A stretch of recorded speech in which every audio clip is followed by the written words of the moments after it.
Salut, j'espère que vous allez bien. On se retrouve aujourd'hui pour la dernière vidéo de l'année 2024 avec un album review.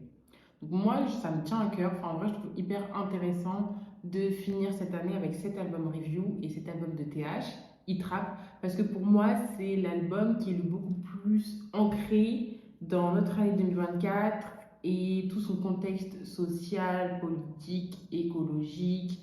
Enfin, toute la société de 2024, je trouve qu'elle est très bien représentée et au mieux représentée dans cet album. Et puis, bah, pourquoi pas finir sur quelque chose que j'aime bien, qui est la musique. Et donc, c'est parti pour décortiquer, analyser et discuter de Hit Rap de TH. Donc, tout d'abord, je remets un peu dans le contexte TH, son album, etc. Donc, déjà, moi, personnellement, TH, je l'ai découvert cette année. Et c'est vrai que j'ai directement accroché, bah, comme le sujet de cette vidéo, du fait que ça soit très ancré dans la temporalité. Mais aussi, bah, j'ai beaucoup aimé certains placements, les sonorités et puis certains textes aussi vraiment dans cet album. J'ai vraiment surkiffé. Après, c'est vrai que bah, du coup, j'ai beaucoup aimé Hit Rap et je suis allée écouter ses autres projets. Et j'ai un peu moins accroché, mais c'est vrai que cet album, il m'a choqué et je pense qu'il peut très largement rentrer dans mon top 5 des albums 2024. Sinon, plus précisément sur TH, c'est un rappeur du 93 qui a aussi des origines martiniquaises. Son genre de rap prédominant, c'est la hit rap. Donc, c'est un mouvement qui est dans les années 2010. C'est un nouveau genre, un nouveau sous-genre de la trap qui se veut plus électronique, plus futuriste, plus avant-gardiste. Et on le distingue à cet effet beaucoup plus synthétique et à l'intervention du digital beaucoup plus présent qui va lui donner ce côté assez saccadé et presque agressif. Et puis sur la question d'identité vocale, plus précisément sur TH, ben, il est assez reconnaissable déjà par cette manière de poser ce flow très nerveux, très chirurgical, où ben, c'est très saccadé, c'est très dans les détails, où on va vraiment le percevoir. Et puis aussi, il a vraiment une identité vocale très dynamique, dans le sens que on va avoir des accélérations, des décélérations, des contretemps. Donc c'est vrai qu'il va beaucoup jouer sur sa voix. Et puis je pense qu'il y a aussi l'aspect de l'intervention digitale qui va ajouter ça, mais c'est vrai que sa voix, elle est pas stable dans un sens qui fait qu'il est très reconnaissable. Il travaille sur son troisième projet après Signal, donc qui est en deux parties, qui est sorti en 2023 et 2024. E-Trap sort le 7 juin 2024. Il y a 12 titres, dont 2 featuring avec Stavo et Alpha One. Donc cet album, il sort vraiment, on va en reparler, mais dans le contexte des Jeux Olympiques à Paris, de la politique, aussi de tous les conflits mondiaux. Donc c'est vrai qu'il sort vraiment, et aussi, bah, le plus important, de tout cet aspect de la technologie qui nous entoure, et pas qu'en 2024, mais qui s'accroît au fil des années, donc qui est beaucoup plus important cette année que les années précédentes. Et donc il y a vraiment tout cet univers qui est présent dans notre société à ce moment-là, et qui est vraiment repris dans l'album, mais on le verra après. Sinon, cet album, c'est plus un album de confirmation pour TH. C'est là qu'il vient affirmer son style visuel, son style vocal, et vraiment cet attrait très important pour lui à tout ce qui tourne au digital et à la technologie. Maintenant, plongeons-nous plus sur le sujet de cette vidéo qui est est-ce que Hit Rap est une critique sociale actuelle? Et ben on va essayer d'analyser tous les titres de cet album, de quoi il parle, les sonorités, et même au niveau des clips. Et est-ce que bah, du coup c'est totalement une critique sociale, à demi, ou pas du tout? Donc le premier titre, à Paname, c'est la course, pour moi, est vraiment une intro qui vient répondre positif à cette question. Oui, Hit Rap est une critique sociale actuelle. Parce que dans ce son, déjà par le titre, à Paname c'est la course, je trouve que c'est très révélateur puisque bah, à ce moment-là, il y avait les Jeux Olympiques, donc tout le monde était ah, comment ça va se passer? Le gouvernement, n'en parlons même pas. Ensuite, tu avais tous les conflits mondiaux dans lesquels bah, la France, elle avait aussi un rôle à jouer, etc. Donc en fait, et même en tant que Parisien, en tant que Français, et je pense peut-être là avec Abanam Selakour, en tant que francilien, il y avait plein d'autres enjeux sur le fait de bah, le travail, les vacances qui arrivent, les étudiants, il y avait plein de choses l'immigration, il y avait plein de choses qui rentraient en jeu. Donc en fait, tu ne savais plus où donner de la tête. Donc je trouve que le titre Apanam c'est la course correspond très très bien. Puis ensuite, les thématiques qui sont abordées dans le son bah, sont aussi très actuelles, les Jeux Olympiques, l'immigration, l'information sur les banlieues. Donc pour moi, ce titre, je viens de dire oui, Hip Rap est un constat social actuel. Sinon, en décortiquant un peu plus le son, en allant dans l'analyse, déjà on peut observer que la voix est totalement différente de la prod. La prod, elle est très mélodique, très piano, et à côté, on va avoir une voix très forte, très percutante, très en colère aussi, à certains moments où c'est vraiment très très haut. Et puis même à un moment, en fait, il n'y a plus de prod. c'est que la voix a cappella. Et là, TH, on a l'impression qu'il crie de colère, de rage. Donc en fait, il y a même ce côté d'urgence qui est donné dans ce son. Et aussi, on observe aussi un peu une boucle sur le temps, cette volonté de réussite à travers certaines phrases, comme j'ai les mains faites pour l'or, mais elles sont plongées dans la mer. Dans le deuxième son, la thématique principale, c'est celle de l'injustice. Donc par exemple, il va parler de l'injustice financière ou encore l'injustice, je sais pas comment on la catégorise, mais l'injustice comme par exemple le délit de faciès. Ensuite, au niveau de la prod, ça va être encore une fois un côté assez urgent. J'ai l'impression qu'il y a un mélange d'alarme, un mélange de piano, mais c'est tellement renforcé et tellement saccadé que ça donne un côté très dramatique et un peu genre, t'es en alerte. Ensuite, j'ai l'impression que dans ce son, il y a une référence au film La haine de Mathieu Kassovitz. Donc déjà avec la phrase que de la haine dans les yeux. Et puis aussi un peu la prod. Je trouve que le fait qu'elle soit très saccadée, très en alerte, mais en même temps, elle donne ce côté très latent, comme on retrouve dans le film, où tout était très long, mais tu sentais qu'il y avait un truc qui allait se passer. Et puis, je trouve que le clip de ce son vient renforcer cette référence à la haine. Déjà, il est tourné en noir et blanc. Il y a les mêmes plans qui reviennent beaucoup, donc cette idée de boucle temporelle. Et puis, il y a vraiment cette atmosphère de c'est sombre, c'est brut, un peu gangster et tout, du fait qu'on va avoir beaucoup de fumée qui va être apparaître, de gens cagoulés, etc. Et puis on garde ce côté futuriste avec le chien robot qui apparaît dans le clip. Emotion, c'est vraiment, je trouve, le son qui ressemble ou qui est le plus caractéristique à la hip-rap. On retrouve vraiment ces codes de l'intervention digitale, comme la voix off préenregistrée, la répétition de texte ou encore la baisse de volume dans le son. Genre, moi, la première fois que j'ai écouté, je me suis dit, mais qui a baissé le son de mes écouteurs? Et en fait, c'était le son original du titre qui avait été baissé et puis remonté. Et donc, c'est tous ces petits détails qui viennent capter notre attention et qui, je pense, est propre à la hip-rap, mais aussi propre à TH. En fait, que tout est un peu parfois dans les détails. Ensuite, ce son, plus dans profondeur, je trouve qu'il n'y a pas beaucoup de choses à dire, à part peut-être que ça tourne autour beaucoup de la motivation, du fait de suivre un chemin, de faire des voyages, que ce soit physique ou intérieur, enfin intérieur ou extérieur. Et après, est-ce que du coup, motivation, c'est emotion? Parce que pour moi, emotion, c'était plus l'émotion. Et c'est vrai qu'avec plusieurs écoutes, j'ai pas trop retrouvé un aspect de rapport à l'émotion, mais beaucoup plus à la motivation. Après, peut-être que emotion, c'est motivation et pas émotion. Le quatrième son, Blue Storm, déjà j'ai cherché ce que c'était Blue Storm, j'ai pas trouvé. À part de me donner des entreprises de prise ou de je ne sais quoi, qui je pense n'est pas ça. Peut-être que c'est ça, hein. Mais j'ai pas trouvé un truc soit qui était très quartier populaire, soit qui était très digital. Donc j'avoue que j'ai pas envie de donner une fausse information, du coup je n'ai aucune idée de ce que c'est. Sinon dans ce son, la thématique principale c'est les quartiers populaires. Mais je trouve que la manière dont tu as abordé sa TH, c'est un peu comme confirmer tous les préjugés et toutes les informations qui sont données par la presse sur les quartiers populaires qui sont, pour la majorité du temps, négatives quand c'est des presses, on va dire, nationales, communes, etc., et qui ne sont pas nées dans les quartiers populaires. Donc une presse qui a un regard et qui n'a pas d'ancrage dans les quartiers populaires. Donc tous ces préjugés négatifs qui sont ici un peu confirmés. Le fait de vivre dans l'illégalité, la pauvreté, toute cette violence, le fait de ne pas avoir beaucoup de voies de réussite et d'avenir, mais aussi l'aspect de communauté. Et du coup, est-ce que on ne reconnaît pas cet aspect d'ironie, mais je me dis, est-ce que ce son n'est pas fait de manière un peu décalée pour vraiment montrer un peu peut-être l'absurdité? Mais je me dis en même temps, il n'a pas fait d'autres sons, ou même dans le son même, n'a pas fait une partie qui vient dire, mais en fait, vous voyez pas l'autre côté.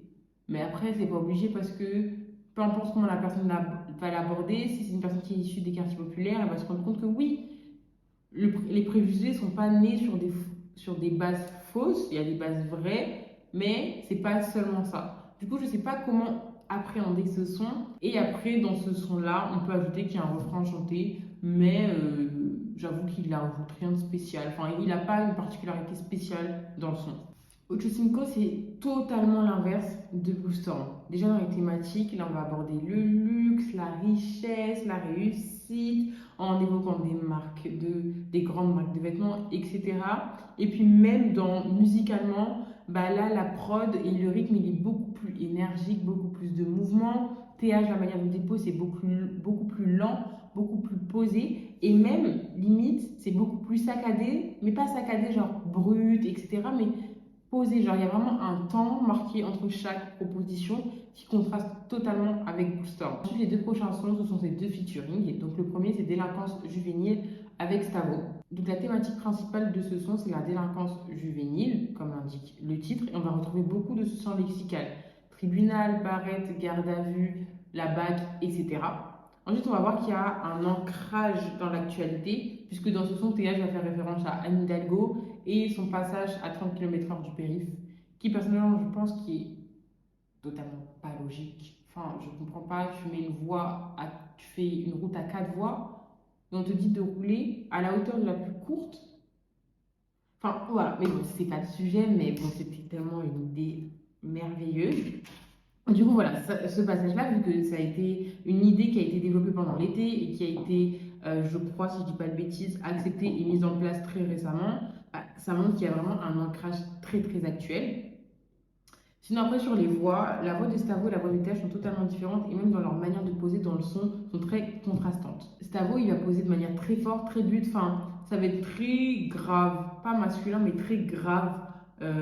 Limite que si c'était plus fort et un peu plus d'autotune, ça deviendrait incompréhensible, je pense. Mais là, c'est compréhensible, hein, je dis pas le contraire. Mais du coup, sa voix est très forte et très brute. Tandis que de l'autre côté, bah, TH, c'est beaucoup plus lent et c'est beaucoup plus latent. Les phrases, elles sont beaucoup moins elles sont beaucoup plus, genre sur le temps, elles sont beaucoup plus étalées. Mais du coup, moi, sur mon appréciation du son, c'est vrai que j'ai bien aimé le rythme de TH, dans le sens que ses propositions, comme j'ai dit, étaient latentes, saccadées, ça faisait penser un peu à Jola Green. Mais c'est vrai que c'est à ce couplet que j'ai décroché. Parce que Stavo, en fait, je pense que le rythme était assez percutant, j'ai retenu. Après, à TH, j'ai décroché déjà par ce rythme-là, je pense, parce qu'il était un peu long. Et même dans la globalité, je trouve que le son était hyper long pour un sujet où bah, il n'était pas assez développé. Il répétait toujours les mêmes phrases, c'était toujours un peu les mêmes sujets, les mêmes idées. Et le son était trop long pour ça. Genre vraiment, personnellement, je trouve que c'était inutile. Mais c'est vrai que dans ce son, on trouve quand même le fait que bah, il y a toujours ce constat social actuel, déjà assez global, en évoquant un Hidalgo. Et puis je pense que toute thématique abordée sur les quartiers populaires sera toujours actuelle, parce que c'est des choses qui sont toujours dans les débats, qui sont pas dans un sens réglé, et qui sont pas genre enfin on développe des solutions, mais il y a les gens qui sont censés les mettre en place ne les prennent pas en compte. Donc pour moi, je pense que ce sera des débats qui seront toujours actuels. Ensuite, son deuxième featuring, Isuzu est avec Alpha One. Personnellement, ici, je trouve que le rythme est beaucoup plus captivant. Je pense qu'il y a les rimes aussi qui viennent entrer en jeu, parce que je trouve qu'ici, les rimes ont très vite capté mon attention et m'ont très vite emporté dans le son. Ensuite, dans ce son, il y a aussi l'aspect futuriste qui revient énormément. Déjà musicalement, dans le fait, surtout avec TH, dans sa manière de poser, mais aussi avec l'introduction où elle est sous-marine. Donc ça veut dire qu'en fait, le son, il commence comme s'il était genre bouché par... voilà, comme ça, quand vous mettez vos oreilles et tout, et que vous parlez, genre c'est bouché, et après ça monte.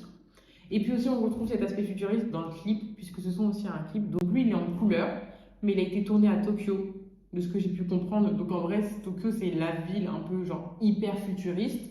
Donc ça correspond totalement avec bah, tout l'aspect, toutes les thématiques de TH. Je trouve que ici, à la différence de tous ces clips où on voit le chien robot apparaître, bah, Tokyo vient remplacer ce chien robot.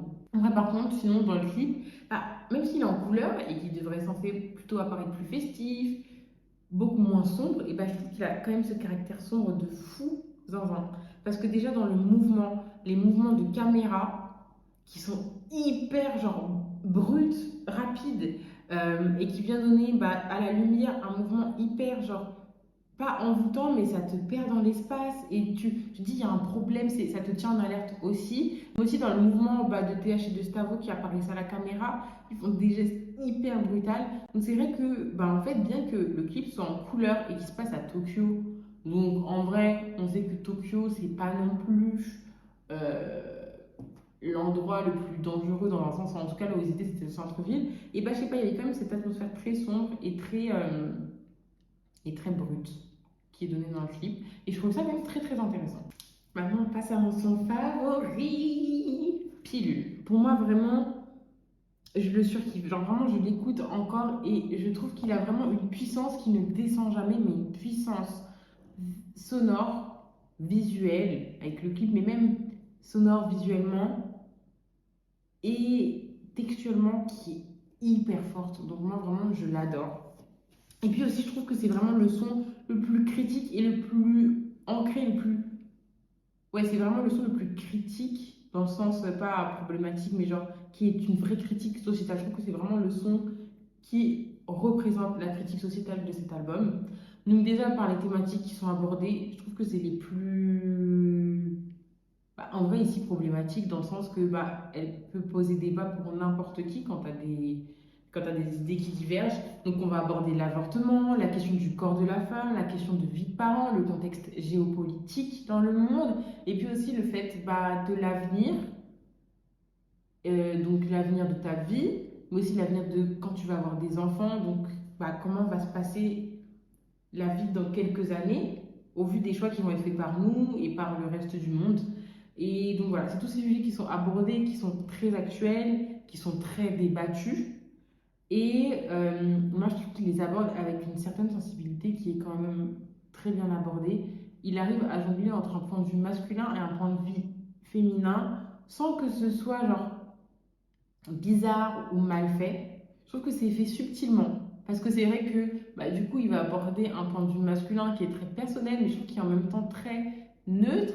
Et puis aborder un point de vue féminin, c'est quand même dur quand tu es du sexe opposé, en sachant que là, il y a beaucoup de sujets qui nous concernent, enfin les femmes, qui nous concernent. Et bah, être abordé par un homme, parfois c'est compliqué parce qu'ils n'auront jamais cette expérience, l'avortement, bah, avoir des droits sur son corps librement.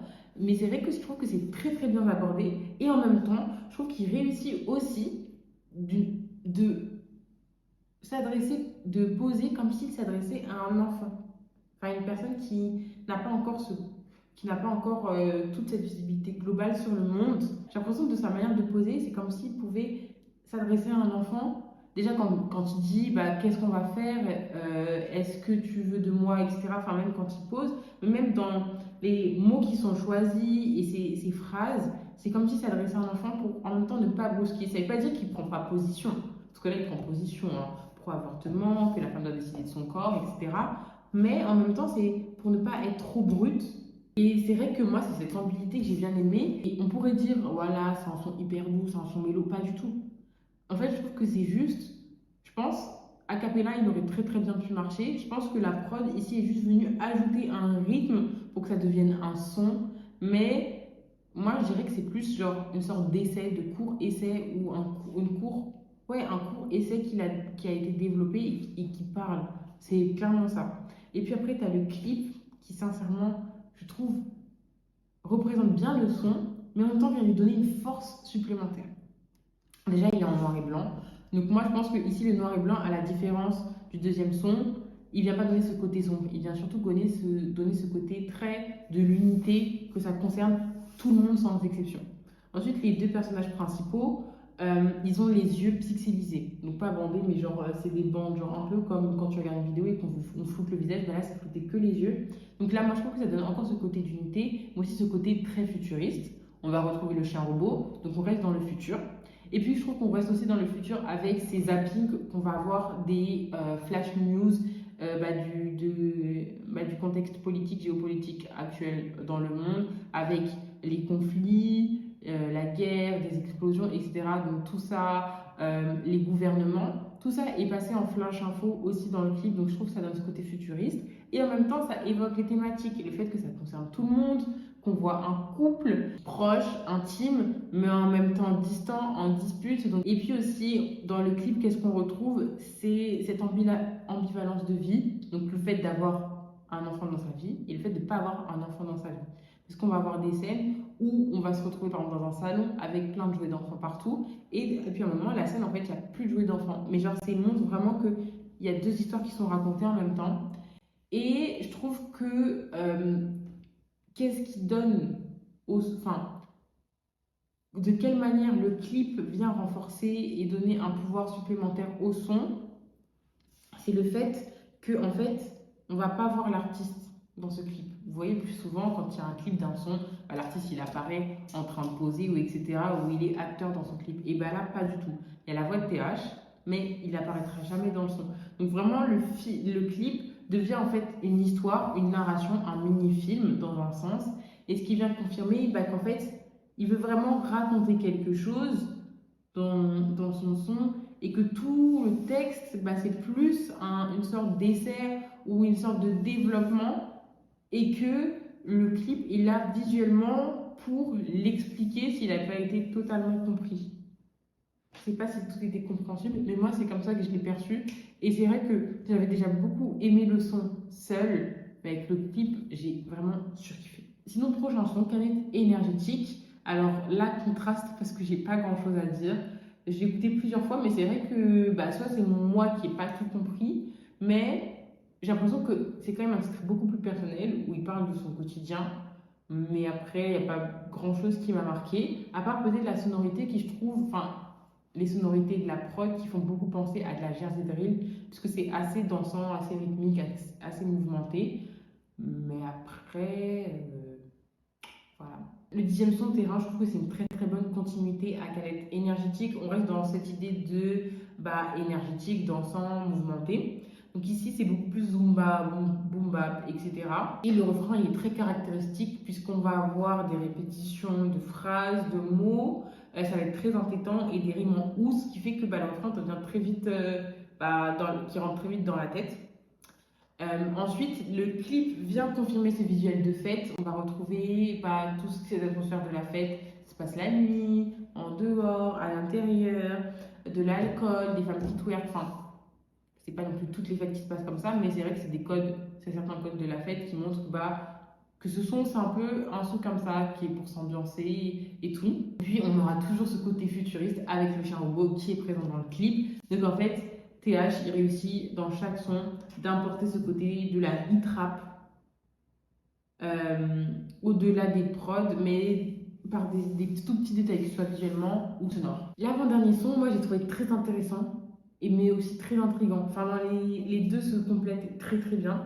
Donc déjà, je trouve que le rythme, il est assez captivant, dans le sens qu'il est très intéressant, il intrigue beaucoup. Le son est quand même, enfin, l'atmosphère du son est quand même très sombre et l'électronique est poussée à fond, donc déjà dans la voix de TH, mais aussi avec la prod qui a énormément de variations. Et on va aussi avoir TH qui, j'ai l'impression, ici pose dans ce son à contre-temps. Donc ce qui fait que ça devient très bizarre, mais pas bizarre dans un mauvais sens où ça te fait mal aux oreilles ou ça plaît pas. C'est juste très intriguant et du coup tu te concentres. Et puis plus tu te concentres, plus tu te rends compte qu'en fait, il fait pas des phrases genre qui se suivent. J'ai l'impression que dans tout le texte, c'est que des sortes de citations, de proverbes, genre des sortes de phrases de motivation qui s'enchaînent, chacune avec un temps. Et c'est juste ça. Et c'est vrai qu'avec le titre, du coup, en plus, ça devient très link, parce que le titre, c'est le malheur des uns fait le bonheur des autres.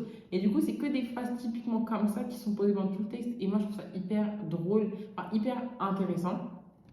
Et puis, on va aussi retrouver toujours et encore cet ancrage actuel. Donc, ici, pas le côté futuriste, mais plutôt sociétal, avec l'évocation du 49.3, de l'éolien ou encore des sans-abri. Enfin, le dernier son, il reste dans la même vibe que le malheur des uns fait le bonheur des autres, dans un sens où il est très loufoque. Vraiment, je le trouve hyper space. Parce que j'ai l'impression qu'il est composé que de figures de style, mais on va aussi avoir des propositions qui n'ont rien à voir. Dans une même mesure, on va avoir des choses qui n'ont rien à voir. Il va évoquer les 10 commandements, les travaux d'Hercule, la devise française, la drogue, la lune. Enfin, on passe vraiment par de tout à n'importe quoi. Et dans le son, il dit du coq à l'âne, passer du coq à l'âne, c'est ce qu'il fait totalement dans le son. Et en fait, je trouve que c'est très intéressant parce que le son est très court. Donc, c'est-à-dire que tu l'écoutes une première fois, tu te dis, mais c'est chelou. Mais pourquoi c'est chelou? Du coup, tu le réécoutes. Et en fait, il faut vraiment plusieurs écoutes pour que tu captes un peu comment le son il est construit, qu'est-ce qu'il dit et tout. Même s'il reste quand même toujours très loufoque, enfin très étrange. Mais quand même, tu réussis à discerner l'étrangeté. Après, sinon, petite question personnelle, je trouve que lui aussi, il a un rythme un peu de Jersey Drill. Sinon, voilà, on arrive à la fin de la vidéo. En conclusion, moi, vraiment, sincèrement, j'ai kiffé ce projet dans sa globalité. Il y a des sons qui m'ont plus ou moins plu, il y en a certains qui m'ont vraiment beaucoup plu. Mais j'ai kiffé ce projet dans sa globalité, déjà parce que, comme on a pu le voir dans pas mal de sons, il y a cet ancrage sociétal. Donc il y a plein de sujets qui nous concernent tous et qui ne nous concernent pas tous non plus, mais qui sont quand même très très intéressants et qui sont, je trouve, très bien abordés. On retrouve aussi cet aspect de la technologie. Et ici, c'est vraiment la marque de fabrique de TH. Donc cet album confirme bah, tout son identité visuelle et en même temps, il réussit à faire passer un message sur, bah, enfin, la technologie, elle augmente et genre tout le monde en est conscient et en même temps, on essaye de voir le positif, mais il y a du négatif qui arrive. Ça va être un nouvel outil hyper utile, ça va ouvrir des nouvelles portes, mais en même temps, ça peut très vite enfermer ou nous bloquer dans certains trucs. Donc, il y a toute cette ambivalence dans l'électronique et dans le digital que je trouve qu'on retrouve aussi dans cet album de TH. Et puis, c'est vrai que je trouve que la composition de l'album est très bien faite avec, par exemple, À Paname, c'est la course qui est directement très sérieux et très, bah, en fait, écouter l'album. Ensuite, on a Pilier au milieu qui, bah, pendant tout le reste, pendant la première partie, on va avoir des sons qui sont assez, je pense, quand même beaucoup plus axés sur les quartiers populaires, très sombres, mais qui restent quand même aussi très actuels. Puis on va avoir Pilule qui nous ouf, remet dans un texte quand même très profond et très sérieux et très, pas très drôle non plus.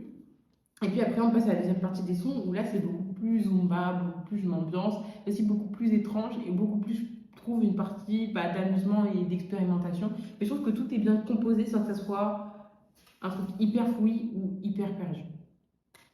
Donc voilà, on se retrouve, c'est la dernière vidéo 2024. Très très belle année, très belle année, enfin très très beau 6 premiers mois. Et voilà quoi, j'ai hâte de refaire l'année 2025, tout plein de bonnes choses. Je vous souhaite de très bonnes fêtes. Très bonnes fêtes. Et je vous fais plein de bisous et on se retrouve l'année prochaine. Bisous.